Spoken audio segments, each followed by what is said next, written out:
आजचे प्रथम व्याख्याते हे डबल डॉक्टर आहेत. MBBS आणि ODMS डॉक्टर विकास बाहेकर. व्यवसायाने नेत्रतज्ञ. अक्षयज्योत रुग्णालय बुलढाणा महाराष्ट्र इथे 30 वर्षापासून कार्यरत आहेत. पण त्या व्यतिरिक्त MA मराठी साहित्य, MA इतिहास आणि तत्त्वज्ञानाची MAची डिग्री अमरावती विद्यापीठाची त्यांनी गोल्ड मेडल सहित मिळवली. आणि दुसरी डॉक्टरची डिग्री म्हणजे त्यांनी संत तुकारामाच्या अभंगगाथेतून व्यक्त झालेले मनाविषयीचे चिंतन एक अभ्यास या विषयावर PhD करून मिळवलं. लोकांच्या बाह्यचक्षूंवर उपकार करता करता गेल्या 20 वर्षात महाराष्ट्राच्या खेड्यात 1000च्या वर कीर्तनं, 400च्या वर व्याख्यानं असा लोकांचे आंतरचक्षू उघडण्याचा प्रयत्न करत आहेत. ऑगस्ट 2013 पासून दर गुरुवारी जीवनदर्शन या व्यासपीठाद्वारे ग्रंथराज ज्ञानेश्वरी वर चिंतन करतात. शाळा कॉलेजमध्ये 1995 पासून वेगवेगळ्या जीवनमूल्यांवर आधारित व्याख्यानं देतात. तसंच युवा पिढीसाठी नेहरू युवा केंद्रामध्ये विशेष वक्ता म्हणून ते गेल्या 10 वर्षापासून ते व्याख्यानं देत आहेत. असे हे वाक्पटू आता वारी म्हणजे काय, वारीची परंपरा काय आहे, वारकरी माळकरी यांची आचरण मूल्य, यांची जीवन वैशिष्ट्य यावर प्रकाश टाकणार आहेत. आता मी आमंत्रित करते डॉक्टर विकास बाहेकर यांना. नमस्कार. पांडुरंगा करू प्रथम नमन, दुसरे चरण संताची या. मी डॉक्टर विकास बाहेकर, नेत्रतज्ञ बुलढाणा महाराष्ट्र. आपल्यासमोर लंडन वारकरी ट्रस्ट या अतिशय अभ्यासू आणि ज्ञानी लोकांची जी संघटना लंडनमध्ये आहे, तेथील आमचे स्नेही ॲडव्होकेट सुनील कुमार गायकवाड यांच्या विनंतीवरून आपल्या सर्वांशी यावर्षी जो वारीचा सोहळा आहे की जो कोविड-19मुळे होत नाही, त्याबद्दल मी आपल्याला काही त्या वारीच्या ठळक वैशिष्ट्याबद्दल आपल्याशी या ठिकाणी बोलणार आहे.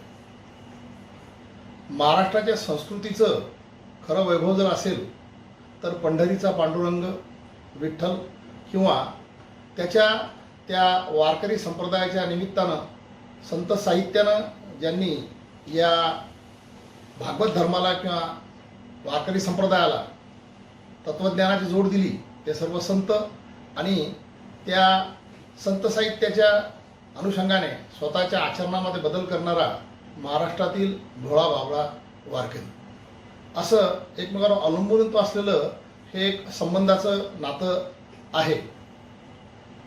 पंढरपूरचा पांडुरंग, पंढरपूरचं विठ्ठल मंदिर, पंढरपूरची चंद्रभागा, त्याच्या आजूबाजूला किंवा त्याच्या विचारधारेमध्ये असलेले संत मंडळ, त्या संतांचं साहित्य आणि वारकरी ह्या तशा पाहिल्या तर एकमेकांवर अवलंबून असलेल्या सर्व ज्या त्यातील घटक आहेत, त्यातील आपल्याला वारी या एका अतिशय वैशिष्ट्यपूर्ण अशा विषयाचं आपल्याला ठिकाणी चिंतन करायचं आहे.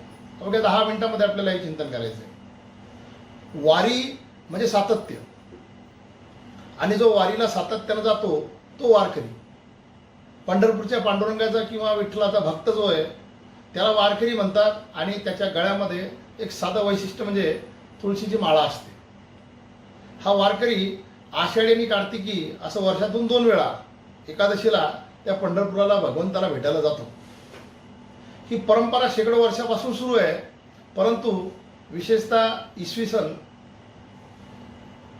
1000 नंतर ज्यावेळेस आपल्या या भारताच्या भूमीवर इस्लाम किंवा सुलतान यांचं आक्रमण झालं, त्याच्यानंतर ही एकत्रीकरणाची प्रक्रिया जास्त जोरामध्ये किंवा जोमामध्ये आली, असं त्याचं एक वैशिष्ट्य आपल्या लक्षात येईल. या वारीमध्ये सर्वजण धर्म, पंथ, स्त्री, पुरुष, गरीब, श्रीमंत सर्व प्रकारचे भेद जे येतं ते विसरून तिथपर्यंत पोचतात. हे अतिशय एक वैशिष्ट्यपूर्ण या संप्रदायाचं जे वारीचा जो घटक आहे त्याच्यामध्ये आपल्याला एक गंमत अशी सापडेल की या वारीमध्ये 300, 400, 500 किलोमीटर शरीरानं अतिशय सूक्ष्म असले किंवा साधे असलेले वारकरी चालत जातात, हीच एक फार मोठी अचंब्याची गोष्ट आहे.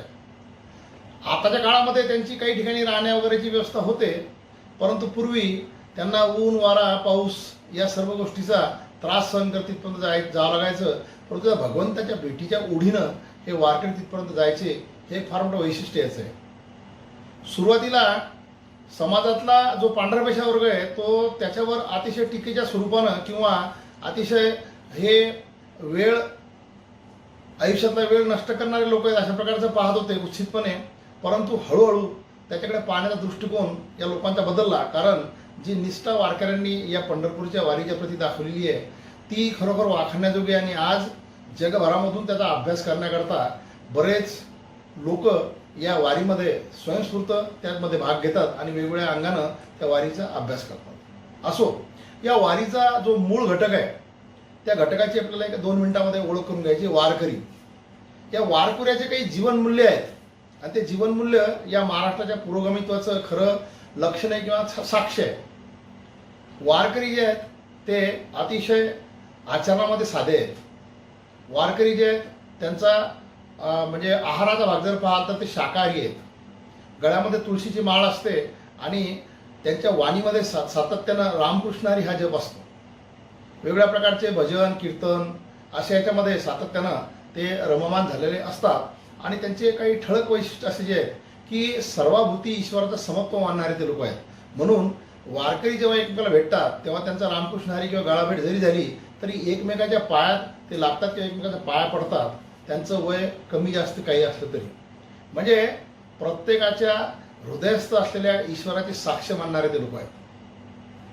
असं म्हणतात की पुंडलिकाच्या भेटीसाठी परब्रह्म म्हणजे साक्षात विष्णू महाविष्णू विठ्ठलाच्या स्वरूपामध्ये पांडुरंगाच्या स्वरूपामध्ये पंढरपूरला आलेत.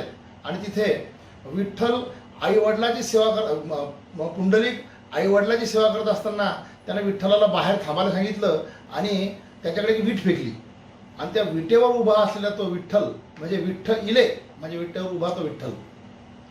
आता याच्यामध्ये वारकरी संप्रदायाचं एक फार मोठं तत्व सामावलेलं आहे. वारकरी संप्रदायामध्ये आद्य भक्त पुंडलिक, त्या पुंडलिका भेटासाठी स्वतः महाविष्णू आले विठ्ठलाच्या स्वरूपामध्ये आणि आईवडिलाची सेवा करत असताना बाहेर थांबले. म्हणजे जर तुम्ही आईवडिलाची सेवा करत असले तर ईश्वर सुद्धा तुमच्या दारी तुमची वाट पाहत तिष्ठ दुवारू शकतो. संदेश देणारा पंढरपूरचा पांडुरंग किंवा विठ्ठल आणि पुंडलिक हा आद्य भक्त, हे एक फार मोठं वैशिष्ट्य आहे. म्हणजे जर तुम्ही आईवडिलाची सेवा घरी जरी करत असले तरी तुम्हाला त्या भगवंताकडेच न जाता तो भगवंत तुमच्या दारी येऊन तिष्ठ दुवारू शकतो. इतकं श्रेष्ठत्व या वारकऱ्यांचं आहे. आणि दुसरी एक महत्त्वाची गोष्ट, जगामध्ये आपण कुठल्याही ईश्वराकडे काहीतरी मागण्या करत जातो, परंतु या वारकरी संप्रदायामध्ये त्या पंढरपूरच्या पांडुरंगाकडे सर्वजण जे जातात किंवा ते विठ्ठलाकडे जे जातात ते अतिशय समाधानानं आणि आपण जे काही कर्तृत्व करतो त्या कर्तृत्वाचं त्या ईश्वराला आपण समाधानी आहोत हे सांगण्यासाठी, त्याची साक्ष देण्याकरता, फक्त भेटण्याकरता तिथे जातात. आणि मी समाधानी आहे, मी माझ्या जीवनामध्ये जे काही मला मिळालं त्याच्यामध्ये मी सुखी आहे अशा प्रकारचं त्या भगवंताला ते सांगतात. आणि म्हणून तो भगवंत करकटेवर हात ठेवून, म्हणजे कुठल्या आशीर्वाद वगैरेचा प्रकार नसताना करकटेवर हात ठेवून तो भगवंत जो आहे या सर्वांना अतिशय गुण्यागोविंदानं किंवा आनंदानं वागताना पाहतो. वडिलकीच्या नात्यानं आपल्या कर्तबगार मुलाकडे ज्या पद्धतीने पाहावं त्या पद्धतीने हा भगवंत त्यांच्याकडे पाहत असतो. आणि या भगवंताला काही मागायचं का नाही याची एक सुद्धा कथा आहे. ती कथा फार गमतीची आहे की विठ्ठल जर पुंडलिकासाठी तिथं आले तर पुंडलिक आईवडिलाच्या सेवेमध्ये रममाना असताना त्यानं बाहेरून अजून भगवंताला काही मागितलंच नाही, तर मग त्याच्यानंतर जाणारा प्रत्येक वारकरी जो आहे तो पुंडलिकानं मागितल्याशिवाय त्या भगवंताला काही मागू शकत नाही. एक दुसरं वैशिष्ट्य त्या संप्रदायाचं आहे. म्हणून जगाच्या पाठीवर या भगवंताला म्हणजे कुठल्याही मंदिरात गेल्यानंतर काही मागणं करतात, या भगवंताला ते मागणं करण्याची गरज आहे. तिसरी एक महत्त्वाची गोष्ट आहे, बऱ्याच ठिकाणी आपण मंदिरामध्ये जातो, कधी कधी मंदिरामध्ये त्या ईश्वराचं किंवा त्या ईश्वराच्या मूर्तीचं आणि तुमचं खूप अंतर असतं. पण पंढरपुरामध्ये त्या विठ्ठलाच्या पायाशी तुम्हाला हात लावता येतो. जगाच्या पाठीवर अशा प्रकारचा एकमेव भगवंत आहे की ज्याच्या पायाचं तुम्ही दर्शन घेऊ शकता. ते कोणते पाय की ज्या पायाला नामदेवरायांनी, संत ज्ञानेश्वरांनी, संत तुकारामांनी, संत एकनाथांनी किंवा या संत मांदिरातल्या प्रत्येक संतांनी ते स्पर्श केलेला आहे, त्या प्रत्यक्ष चरणाला तुम्हाला हात लावता येतो आणि त्या चैतन्याचा अनुभव घेता येतो. जगाच्या पाठीवर अशा प्रकारचं वैशिष्ट्य असलेलं मंदिर कुठेच नाही. तर हे वारकरी जे येतं याचं एक शेवटचं वैशिष्ट्य तुम्हाला मला सांगायचं आहे की हे वारकरी स्वतःच्या कष्टानं स्वतःचं आयुष्य अतिशय समाधानी जगतं कसं येईल अशा पद्धतीचा प्रयत्न आयुष्यभर आपल्या जीवनामध्ये करत असतात. काम म्हणजे काबाड कष्ट करणारे, श्रमणारे, बहुजन अशा प्रकारचे सर्वजण या वारकरी संप्रदायामध्ये आहेत. धर्म, पंथ, जात याची कोणतंही बंधन या संप्रदायामध्ये नाही. सकलांशी येथे आहे अधिकार अशा प्रकारचा हा पंथ आहे. आणि या संप्रदायामध्ये जो म्हणून व्यक्ती येतो त्यानं 2 वैशिष्ट्ये ईश्वराप्रती सांभाळलेले आहेत. स्वतःच्या शेताचं पूर्ण काम केल्यानंतर हे सर्वजण त्या पंढरपूरला जातात आषाढी एकादशीला. त्या एकादशीला म्हणतात देवशयनी एकादशी. आणि त्या दिवशी त्या भगवंताला सांगतात की आता तुम्ही शांतपणे झोपा, आम्हाला आमच्या शेतामध्ये कामं करू द्या. आणि तिथून चातुर्मास सुरू होतो. आणि तो चातुर्मास संपता सर्व प्रकारच्या शेतीचे कामं झाल्यानंतर खरीपाचं पीक आपल्या घरात आल्यानंतर ते त्या भगवंताला नंतरच्या काळामध्ये सकाळी काकडा आरतीने उठवायला सुरुवात करतात. आणि कार्तिक एकादशी जी आहे, ज्या एकादशीला प्रबोधिनी एकादशी म्हणतात, प्रबोधन करणे म्हणजे जागृत करण्याकरता तिथे जातात आणि त्या भगवंताला उठवतात की आता आमचे सर्व प्रकारचे कामं झालेले आहेत, आमचा मेहनतीचा कष्टाचा शेतीचा माल आमच्या घरामध्ये आलेला आहे, आम्ही स्वयंपूर्ण झालेलो आहोत आणि तुझ्या या भक्तीच्या रंगामध्ये आम्ही रंगण्यासाठी इथं आलेलो आहे. वारी म्हणजे काय हा प्रकार बऱ्याच ठिकाणी प्रश्न विचारला जातो. वारी आणि वारकरी याचा एक संबंध फक्त सांगतो की सातत्य ठेवून एखादी गोष्ट करणे. ज्या पद्धतीनं आषाढी कार्तिकीला त्या भगवंतापर्यंत पायी जाणे हा वारीचा एक गुणधर्म जर असेल तर जीवनामध्ये कुठल्याही गोष्टीवर सातत्य ठेवणे हा वारकऱ्यांचा एक महत्त्वाचा गुणधर्म आहे. आणि म्हणून वारकरी म्हणजे फक्त वारीला जाणारा नाही तर स्वतःच्या अंतर्यामी सापडणाऱ्या दुर्गुणावर वार करणारा जो तोही वारकरी. अशा प्रकारची वारीची फार मोठी एक परंपरा आहे. त्या वारीच्या परंपरेच्या व्यतिरिक्त वारीचा प्रत्यक्ष अनुभव काय असतो, मात्र हा फार रोमांचकारी अनुभव असतो. सकाळी जवळपास 4 वाजता ती दिंडी प्रमुख जे असतात ते आपल्या सर्व दिंडीतल्या त्या वारकऱ्यांना उठून देतात आणि झोपेतून उठल्यानंतर त्यांचं सर्व साहित्य जमा करून ते त्यांच्या वाहनाने ते समोर जायला सुरुवात होते. आणि हे तयार होऊन आंघोळ वगैरे करून 4:30-5 वाजता तयार होऊन ती वारी निघायला सुरुवात होते. आणि ज्या ठिकाणी त्यांचा चहा, नाश्ता, जेवण असे मुक्काम असतात वेगवेगळ्या ठिकाणचे, त्या ठिकाणी ते समोर चालत जातात. आणि त्या ठिकाणी काही ठिकाणी प्रवचन, काही ठिकाणी कीर्तन अशा प्रकारची त्यांची व्यवस्था केलेली असते. आणि त्या ठिकाणी सर्व ह्या गोष्टी समूहामध्ये चालतात. आणि त्याच्या पुढे गेल्यानंतर 2 ठिकाणी या वारीमध्ये एक वारीचं रिंगण म्हणून एक अतिशय वैशिष्ट्यपूर्ण सोहळा होतो. खरं पाहिलं तर हा अनुभव प्रत्यक्ष जो आहे तो मी तुम्हाला सांगितल्यापेक्षा तो तुम्ही स्वतः अनुभवाशी माझी एक मनापासून इच्छा आहे. यावर्षी कोविडमुळे दुर्दैवाने ती गोष्ट शक्य नाही, पण पुढच्या वर्षी आपण सर्वांनी या वारीमध्ये सामील व्हावं. पंढरपूरचा पांडुरंग तुम्हाला मला अशा प्रकारचं समाधानी आयुष्य प्राप्त करून देण्यासाठी समर्थ आहे. आपण सर्वांनी मनोभावे त्या ईश्वराची जर मनापासून त्या ईश्वराची जर पूजा केली तर निश्चितपणे तो भगवंत तुमच्या माझ्या या समाधानी आयुष्याला मदत करतो. अशा प्रकारची एक साक्ष तुमच्या समोर मी ठेवतो आणि माझ्या शब्दांना विराम देतो. रामकृष्ण.